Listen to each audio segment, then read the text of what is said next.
All right, and we are back here on the GSMC football podcast. And for the final part of the show, we are now going to rank the wide receivers.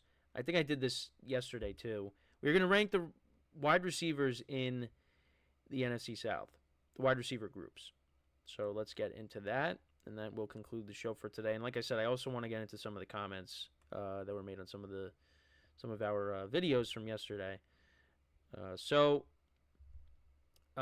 Again, I it was hard. It was hard, but these are the rankings I got. So at 4, I got the Panthers, and I don't really know what to expect. The Panthers did try to improve this receiving core because I you got to remember Adam Thielen was their top receiver last year, and Adam Thielen, of course, I think could still produce, and I'll be honest, I honestly forgot he was on the Panthers.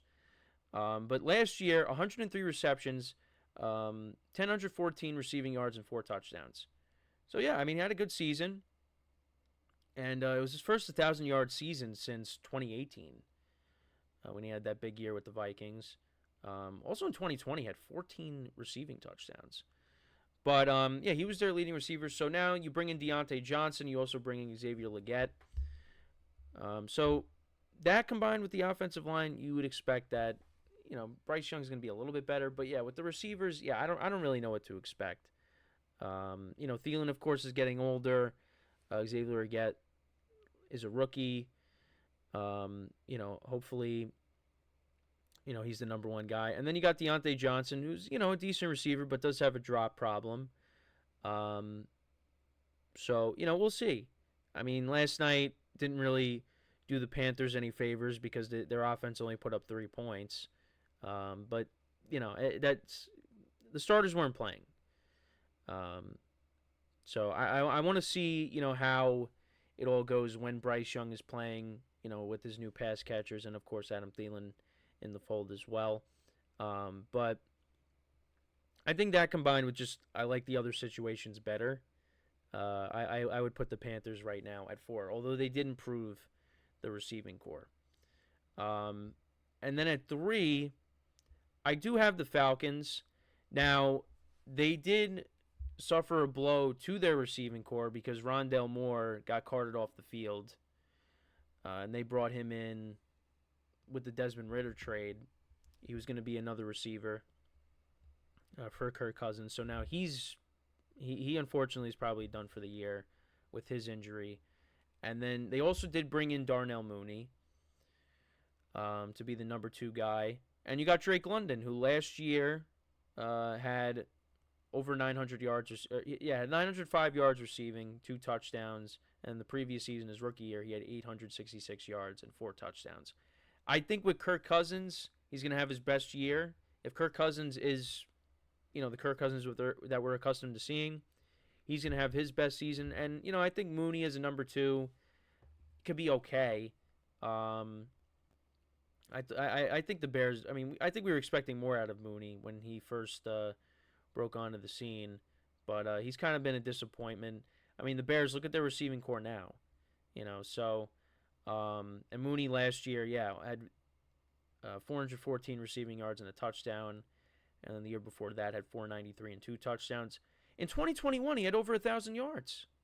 He was a 1,000-yard receiver and 4 touchdowns in 2021. But yeah, it's just been downhill from there. So maybe change of scenery with the Falcons and Kirk Cousins, he could do a little bit better. But last 2 years has kind of been disappointing. So, we'll see. Like with the Falcons and the Panthers, you could kind of maybe switch them around. Maybe put the Panthers at 3, and the Falcons at 4. But I put the Falcons at 3. So we'll see how that goes. And then at number 2, I got the Saints with Chris Olave, Rashid Shaheed. Those are your top 2 weapons there. And Chris Olave has been a solid receiver for the Saints. His first 2 seasons, he's had over 1,000 yards. 2022, he had 1,042 receiving yards and 4 touchdowns. Last year, had 1,123 receiving yards and 5 touchdowns. So he's coming off of a good year. And with Rashid Shaheed, he'll also be used, returning kicks, returning punts. He does a nice job with that. Um, his first couple of seasons. So 2022, he had 488 receiving yards and 2 touchdowns. Last year, he had 719 and 5 touchdowns. So those are the top two weapons for the Saints in terms of their receivers. Now, who else do they have? They also have A.T. Perry. They have Equanimous St. Brown, Cedric Wilson. So, but those are your top three guys. At least on the ESPN depth chart, they have Shaheed, Olave, and A.T. Perry. But, you got Derek Carr throwing the football. Is Derek Carr going to carry over the momentum from last year into 2024? We'll see. But, yeah, right now I like the Saints pass catchers, or the Saints receivers, over the two that we went over. And then, of course, I got to give respect where it's due for these two guys. And then I got the Buccaneers at 1.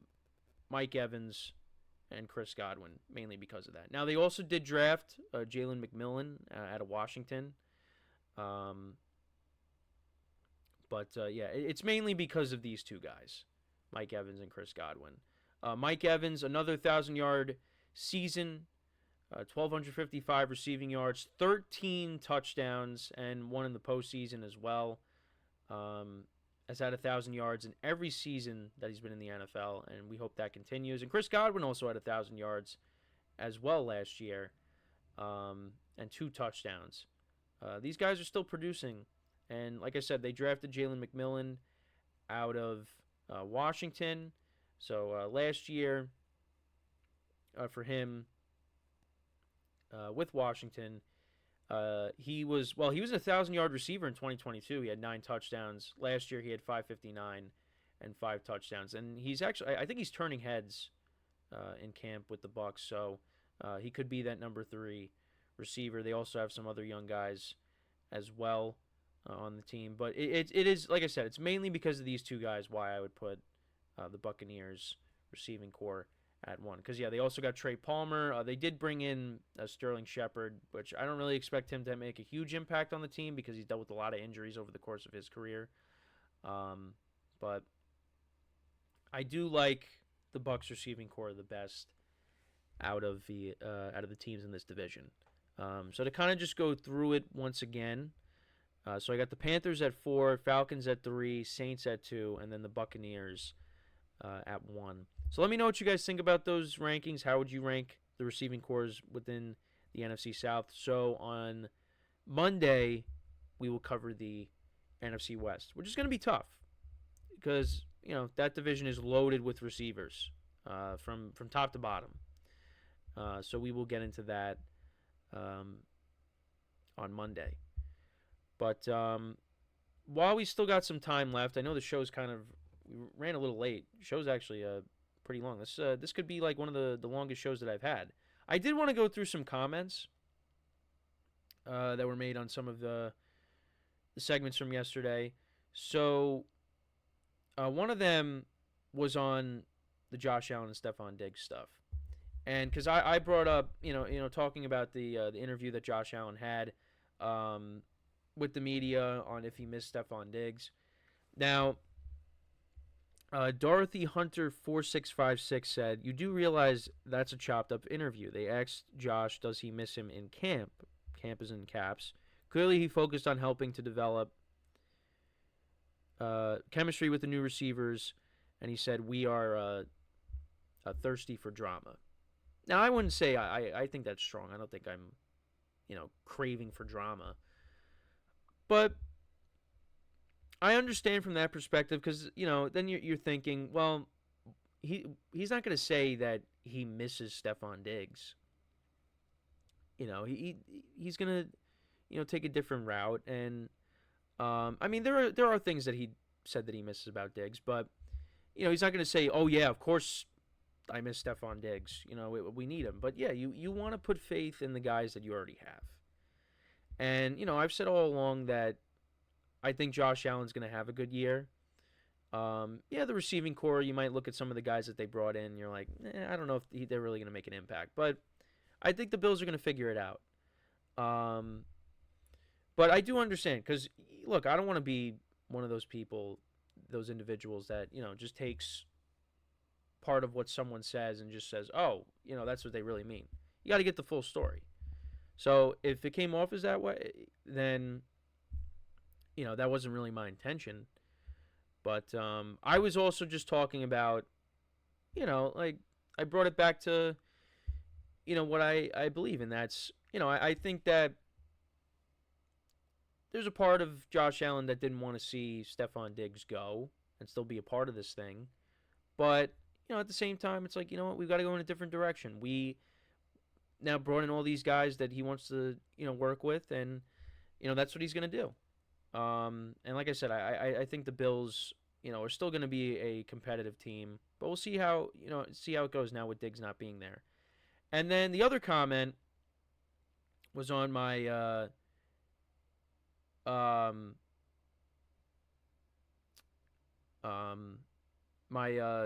rankings of the NFC North, and it's from a Broken Tubin, and he says, this is what he said. He said, nope, last year the Vikings had 4,700 yards, Lions 4,606 yards, Packers 4,210. Caleb Williams may get 3,800 yards. Lions tight ends had more yards than Reed. So the one thing I'll say is I wasn't ranking the tight ends. It was just the receivers. The tight ends might be a different ranking. But, yeah, I mean, I just looked at it this way.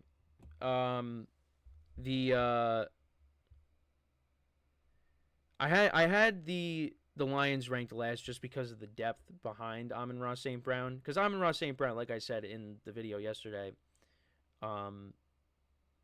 he would be ranked towards the top, like individually, but as a group. Because, behind Amon-Ra St. Brown, you guys got to step up.